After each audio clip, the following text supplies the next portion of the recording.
Hello students, welcome to my YouTube channel teaching Devanshi U પટેલમાં તમારું હાર્દિક સ્વાગત છે. તો વિદ્યાર્થી મિત્રો, ગયા વિડીયોમાં આપણે હૃદય વિશે જોયું હતું. તો આજના આ લેક્ચરમાં આપણે પૃથ્વીના આવરણો વિશે અભ્યાસ કરીશું. તો વિદ્યાર્થી મિત્રો, આપણે જાણીએ છીએ કે પૃથ્વી એક એવો ગ્રહ છે જ્યાં જીવન આવેલું છે, કે જ્યાં જીવન શક્ય છે. પૃથ્વી પર જીવન જીવવા માટે ઘણા બધા પરિબળો પર આધારિત છે, જેમ કે હવા, પાણી અને જમીન. આ બધા પરિબળો આપણને કુદરત દ્વારા મળે છે. કોના દ્વારા મળે છે? કુદરતે આપેલા પરિબળો છે, હવા, પાણી અને જમીન. હવા જે વાતાવરણમાં આવેલી છે, વાતાવરણમાં ઘણા બધા વાયુઓ જેમ કે ઓક્સિજન, કાર્બન ડાયોક્સાઇડ, નાઇટ્રોજન હોય છે. ઓક્સિજન અને કાર્બન ડાયોક્સાઇડ એટલે કે ઓક્સિજન દ્વારા આપણે શ્વાસોશ્વાસની ક્રિયા કરીએ છીએ. શ્વાસ દરમિયાન ઓક્સિજન લઈએ છીએ અને ઉચ્છ્વાસની પ્રક્રિયા દરમિયાન કાર્બન ડાયોક્સાઇડ બહાર કાઢીએ છીએ. પાણી પણ આપણું અમૂલ્ય સંપત્તિ છે. પાણી વગર જીવન ચાલે નહીં. તો પૃથ્વીના આ બધા આવરણો છે: જલાવરણ, મૃદાવરણ, વાતાવરણ અને જીવાવરણ. તો બધા આપણે કુદરતે આપેલી બક્ષિસ છે, જેનો આપણે વિવેકપૂર્વક ઉપયોગ કરવો છે. તેમાં પહેલું છે નૈસર્ગિક સ્ત્રોત. નૈસર્ગિક સ્ત્રોત એટલે શું? તો કુદરત દ્વારા નિર્માણ થયેલા અને સજીવો એટલે કે આપણે સજીવોના જીવનનું અસ્તિત્વ ટકાવી રાખવા માટેના પરિબળોને નૈસર્ગિક સ્ત્રોતો તરીકે ઓળખવામાં આવે છે. પહેલો છે હવા એટલે કે વાતાવરણ. એમાં પહેલા આવરણ વિશે અભ્યાસ કરીએ, મૃદાવરણ. મૃદાવરણ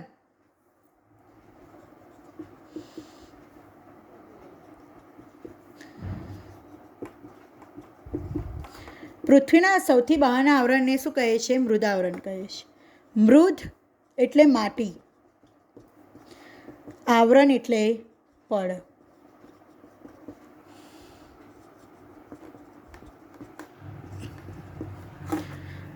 પૃથ્વીના 29% કેટલા?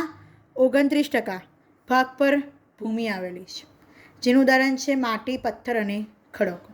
મૃદાવરણ એ પૃથ્વીના સૌથી બહારના આવરણને મૃદાવરણ કહે છે. મૃદ એટલે માટી, આવરણ એટલે પડ. પૃથ્વીના 29% ભાગ પર જમીન આવેલી છે. માટી, પથ્થર અને ખડકોનો સમાવેશ કરવામાં આવે છે. આ પહેલું આવરણ થયું પૃથ્વીનું આવરણ, મૃદાવરણ. બીજું આવરણ છે જલાવરણ. જળ એટલે પાણી. તો જલાવરણ પૃથ્વીના 75% ભાગ પર પાણી આવેલું છે.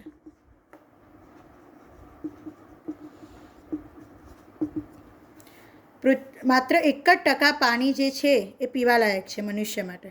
3% પાણી એ મીઠું પાણી છે, જે હિમનદી અને સમુદ્રમાં આવેલું છે. તો જલાવરણ એ પૃથ્વીનું બીજું આવરણ છે. તો પૃથ્વીના કેટલા ભાગ પર? 75% ભાગ પર પાણી આવેલું છે અને માત્ર 1% પાણી પીવાલાયક છે. આ પાણી ભૂગર્ભ જળમાં આવેલું છે. ભૂગર્ભીય એટલે કે જમીનની અંદર આવેલું હોય છે.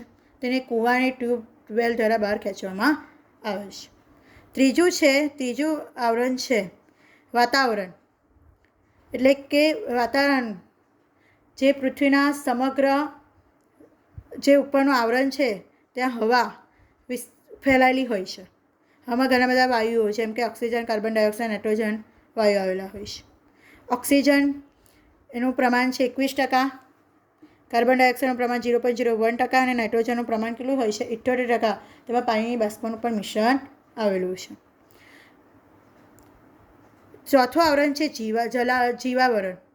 મૃદાવરણ, વાતાવરણ અને જલાવરણ, ત્રણેય આવરણો એકબીજામાં સમાઈ જઈ જીવન જીવવાની સંભાવના શક્ય બનાવે છે. તેને જીવાવરણ કહે છે. દાખલા તરીકે જૈવિક ઘટક.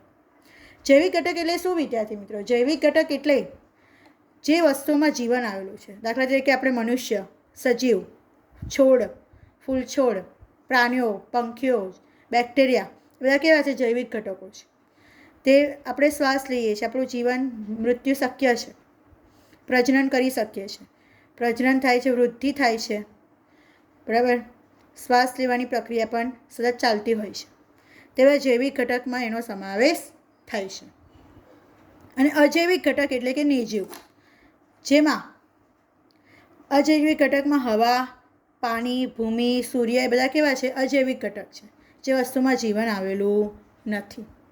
તેઓ શ્વાસ લેતા નથી, વૃદ્ધિ કરી શકતા નથી, પ્રજનન કરી શકતા નથી. પરંતુ આ બધા જે કુદરતી પરિબળો છે એ આપણા જીવ સૃષ્ટિ એટલે કે આપણા જીવનને અસ્તિત્વ ટકાવી રાખવા માટે ખૂબ જ જરૂરી છે. તો વિદ્યાર્થી મિત્રો, પૃથ્વીના આવરણમાં 4 આવરણોનો સમાવેશ થાય છે: મૃદાવરણ, જલાવરણ, વાતાવરણ અને જીવાવરણ.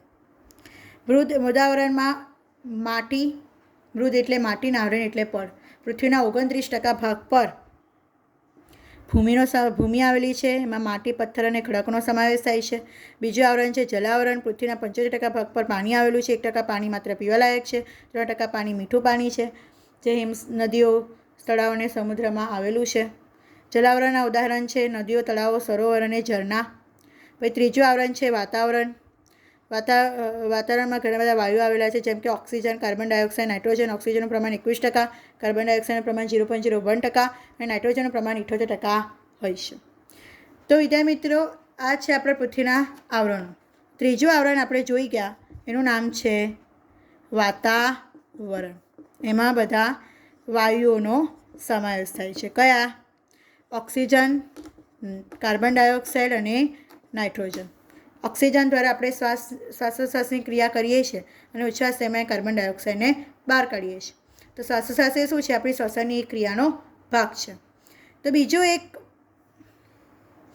2 ગ્રહ છે, શુક્ર અને મંગળ ગ્રહ, જ્યાં જીવન આવેલું નથી.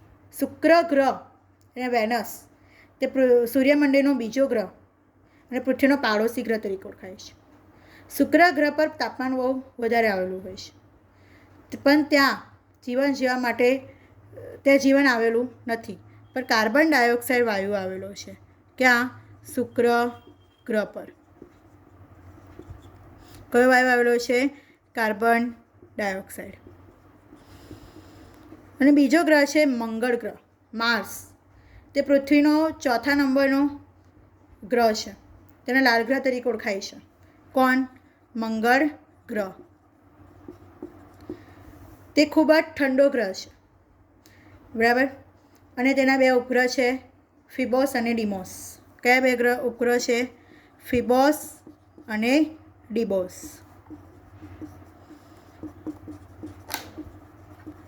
મંગળ ગ્રહ પર કાર્બન ડાયોક્સાઇડ વાયુ આવેલો છે. આ બંને ગ્રહ, મંગળ ગ્રહ અને શુક્ર ગ્રહ પર કાર્બન ડાયોક્સાઇડનું પ્રમાણ, કોનું? CO2નું પ્રમાણ 95 થી 97% સુધીનું હોય છે, બરાબર. તે કયો વાયુ આવેલો છે? CO2 એટલે કાર્બન ડાયોક્સાઇડ. તો વિદ્યાર્થી મિત્રો, આપણે 2 ગ્રહ વિશે જોયું, શુક્ર ગ્રહ અને મંગળ ગ્રહ. તે કાર્બન ડાયોક્સાઇડનું પ્રમાણ કેટલું છે? 95 થી 97% સુધીનું હોય છે. તો આપણા પૃથ્વીના 4 આવરણો, મૃદાવરણ, જલાવરણ, વાતાવરણ અને જીવાવરણ. જીવાવરણ એટલે કે 3 આવરણો એકબીજામાં સમાઈ જાય અને જીવન જીવવાની સંભાવના શક્ય બનાવે, તેને શું કહેવાય? જીવાવરણ. તો વિદ્યાર્થી મિત્રો, તમને ફોટોગ્રાફી દ્વારા પણ બતાવીશ. જુઓ, આ મૃદાવરણ છે, જલાવરણનું છે ચિત્ર. આ છે વાતાવરણ, જીવાવરણ. અને આ 4 આવરણો વાતાવરણ છે, જલાવરણ છે, મૃદાવરણ છે અને જીવાવરણ છે. તો વિદ્યાર્થી મિત્રો, આજે આપણે શેના વિશે અભ્યાસ કર્યો? પૃથ્વીના આવરણો. તો થેન્ક યુ. આવા જ વિડીયોને નિહાળવા માટે મારી યુટ્યુબ ચેનલને સબસ્ક્રાઈબ કરજો, મારા વિડીયોને લાઈક કરજો, શેર કરજો. ઓકે, હવે બીજા નેક્સ્ટ વિડીયોમાં આપણે મળીશું. વિડીયોને નિહાળવા માટે તમારો ખૂબ ખૂબ આભાર. Thank you. જય શ્રી કૃષ્ણ.